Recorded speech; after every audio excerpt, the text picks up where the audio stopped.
12-ന് നടക്കുന്ന ദേശീയ പണിമുടക്കിന് ഐക്യദാർഢ്യം പ്രഖ്യാപിച്ചുകൊണ്ട് Kerala state service pensioners union Shoranur block കമ്മിറ്റിയുടെ നേതൃത്വത്തിൽ പ്രതിഷേധ പരിപാടികൾ സംഘടിപ്പിച്ചു.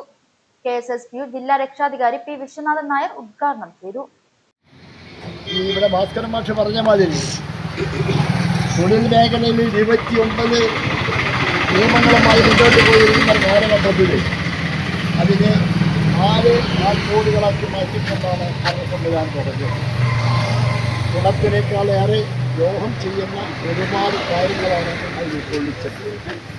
ഈ ഗവൺമെൻറ് അധികാരത്തിൽ വന്നതിന് ശേഷം ആദ്യം തന്നെ 2001 ആദ്യമായി വന്നുള്ള PFRDA നിയമത്തിൻ്റെ സംബന്ധിച്ച് അന്ന് തന്നെ നിലവിൽ കിട്ടിക്കൊണ്ടിരിക്കുന്ന സ്റ്റാറ്റ്യൂട്ടറി പെൻഷൻ സമ്പ്രദായം നിർത്തലാക്കാൻ അന്നത്തെ ധനകാര്യമന്ത്രിയായ യശോദിച്ചു അദ്ദേഹം RBIയുടെ ചെയർമാനായിരുന്ന ഭട്ടാചാര്യയെ വിളിച്ചുകൊണ്ട് എങ്ങനെ ഈ പെൻഷൻ കൊടുക്കാതിരിക്കാനുള്ള സംവിധാനം എന്നതിനെ പറ്റിയാണ്.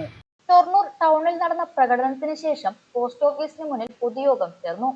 പൊതുയോഗം KSSPU ജില്ലാ രക്ഷാധികാരി P. വിശ്വനാഥൻ നായർ ഉദ്ഘാടനം ചെയ്തു. തൊഴിലാളി വിരുദ്ധ നയങ്ങൾക്കെതിരെ നടക്കുന്ന ഈ പോരാട്ടത്തിൽ പെൻഷൻകാരുടെ പൂർണ്ണ പിന്തുണയുണ്ടാകുമെന്ന് അദ്ദേഹം ഉദ്ഘാടന പ്രസംഗത്തിൽ വ്യക്തമാക്കി. ചടങ്ങിൽ P. Gangadharan Nair, TK Bhaskaran master, PS Krishnan, K. Sankaran, CN Bhavadasan Unni master തുടങ്ങിയ പ്രമുഖർ സംസാരിച്ചു.